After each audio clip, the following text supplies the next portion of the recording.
वो खान साहब की आइडियोलॉजी के साथ खड़े थे। उनको किसी सीट की या किसी ओहदे की या किसी चीज़ की लालच नहीं थी। वो इन्होंने उनकी ये चीज़ भी ये प्रूव कर दिया कि उन्होंने खान साहब की रिहाई के लिए 478 रोजे रखे। ये चीज़ मतलब एक बहुत ज़्यादा मतलब जब उन्होंने खान साहब की रिहाई के लिए रोजे रखे और जब भी खान साहब की कॉल आई वो मतलब जो उनसे हो सका अपने इलाके को, जो वो अपने माली जानी अपने लोगों को जिस तरह की ट्रांसपोर्ट या जो भी उनकी मोबिलाइजेशन या एनीथिंग वो प्रोवाइड करते थे, सिर्फ खान साहब के लिए, खान साहब की आइडियोलॉजी के लिए। जब ये खान साहब की कॉल आई 24 नवंबर की, तो उन्होंने कट्टी पहाड़ी से लेकर डी चौक तक रास्ते क्लियर किए। वो उस टाइम पर रोजे की हालत में थे जब वो मतलब कर रहे थे, मतलब फाइट कर रहे थे अगेंस्ट द शेलिंग और एवरीथिंग। वी नो कि जब शेलिंग होती है तो तब हमें पानी की सख्त ज़रूरत होती है क्योंकि हमारा सांस बंद हो जाता है। बट फिर आफ्टर दैट वो फ्रंट फुट पर रहे और लड़ते रहे। उन्होंने जब वो उन्होंने कंटेनर्स को टो करके ड्रैग करके लाते थे पीछे, वो मैंने एक सोशल मीडिया पे वीडियो अपलोड की हुई है, तो वो चैन की जो वेट है वो 50 केजी है। तो उसको ड्रैग कर कर टिल डी चौक तक उन्होंने कंटेनर, और डी चौक में भी फ्रंट फुट में थे। जब जैसे ही मतलब वो गोलियां लग रही थी लोगों को डी चौक में, तो पापा का रोजा था तो मैं पीछे गया उनके लिए अफ्तारी का सामान लेकर आया था। तो पापा ने बोला कि कासिम आप ये चीजें सेट करो, उधर एक दो लोगों को गोलियां लगी हैं, उनको मैं रेस्क्यू करके आता हूँ। मैंने बोला पापा जी रोजे का टाइम हो गया, काइंडली रोजा खोल लें, सारा दिन ही लड़ते आए हैं पीछे से, तो काइंडली रोजा खोल। कहते हैं मैं बस तू चीजें रख, मैं वापस आ रहा हूँ। तो उन्होंने मुंह पर एक वाइट सा कपड़ा बांधा पन्ना सा और चले गए। और पहले दो को रेस्क्यू किया, उधर वो जो जिनको गोलियां लगी हुई थी उस तक कोई जा नहीं रहा था, सारे ही पीछे आ रहे थे। तो पापा उन दो बंदों को गोलियां लगी हुई थी उनको लेकर आ रहे थे साथ, उनको रेस्क्यू किया।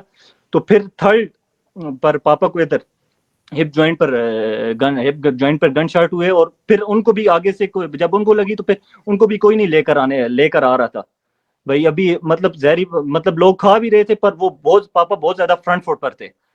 तो आफ्टर दैट कि उन्होंने तकरीबन 30 फीट खुद को ड्रैग करके पीछे लाए लोगों में, और मतलब उसके बाद उनको पोली क्लिनिक ले गए।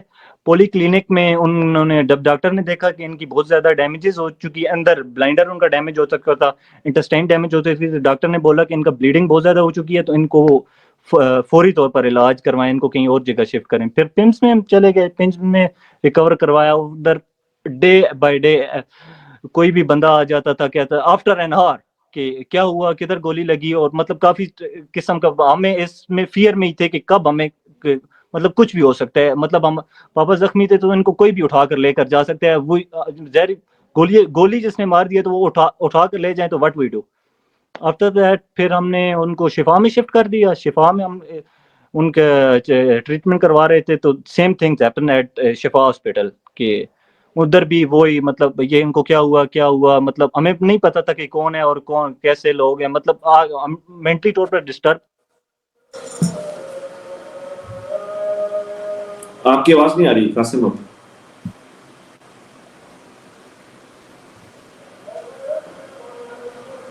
कासिम की आवाज आ रही है आपको?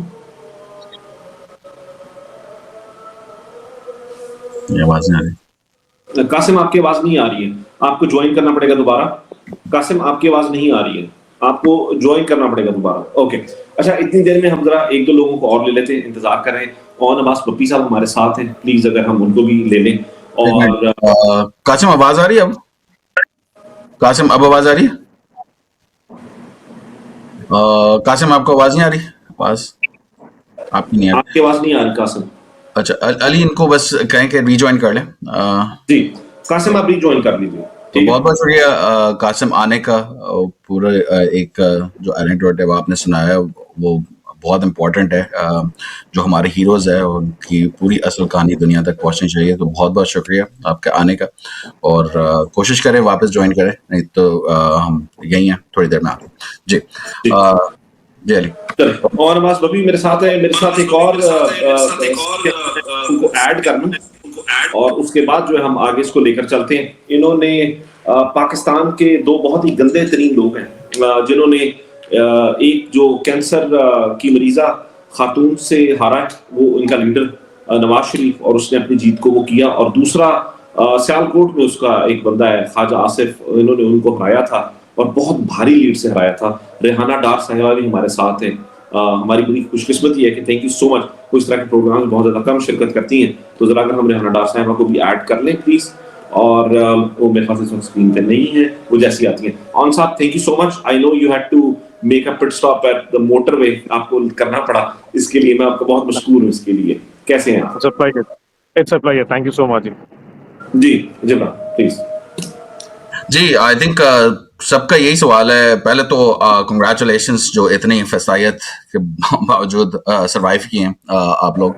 और सेकेंडली फरवरी 8 का क्या प्लान है, क्या कोशिश करने जा रहे हैं और क्या लगता है क्या होगा? और पिछली फरवरी 8 का भी बताइए कि क्या क्या आपने मंजर देखा पाकिस्तान में? इंशाल्लाह अल्लाह ताला की ज़ात पर उम्मीद है खान साहब, इंशाल्लाह अल्लाह ताला की ज़ात पर उम्मीद है खान साहब हक और सच के साथ खड़े हैं और कौम उनको जिस तरह खान साहब अपनी सब कुछ छोड़ छुड़ा कर अपनी कौम के लिए खड़े हैं, उसी तरह इंशाल्लाह कौम भी खान साहब को मायूस नहीं कर रही, लड़ रही है कौन। और मैं इतने बड़े लॉस के बाद मैं कह रहा हूँ कि मैं खान साहब के साथ खड़ा हूँ, खड़ा था और खड़ा रहूंगा। मैंने जो लॉस बर्दाश्त करना था वो मैं कर चुका हूँ। इस किसी की बेटे की जिंदगी में इतना बड़ा बाप से बड़ा नुकसान नहीं होता किसी की बेटे की जिंदगी में, और वो मैं बर्दाश्त कर चुका हूँ। अल्लाह पाक मेरे पापा की शहादत कबूल मंजूर फरमाए। इंशाल्लाह मैं खान साहब के साथ खड़ा था, खड़ा हूँ और खड़ा रहूंगा। Qasim thank you so much. ये जो लॉस है ये तो कभी भी पूरा नहीं हो सकता। अल्लाह ताला आपके वालिद साहब के दर्जात को बुलंद करे। हम लोग पूरी कौम आपके साथ है, और जब इस मुल्क की तारीख लिखी जाएगी आपके वालिद साहब का नाम हमेशा इस तारीख में याद रखा जाएगा। आपका बहुत शुक्रिया Kasim. One liner Alia from you and one liner from on Abbas Bappi sahab please. Alia over to you. Unmute कर लें अपने आप को, आप म्यूट पर हैं।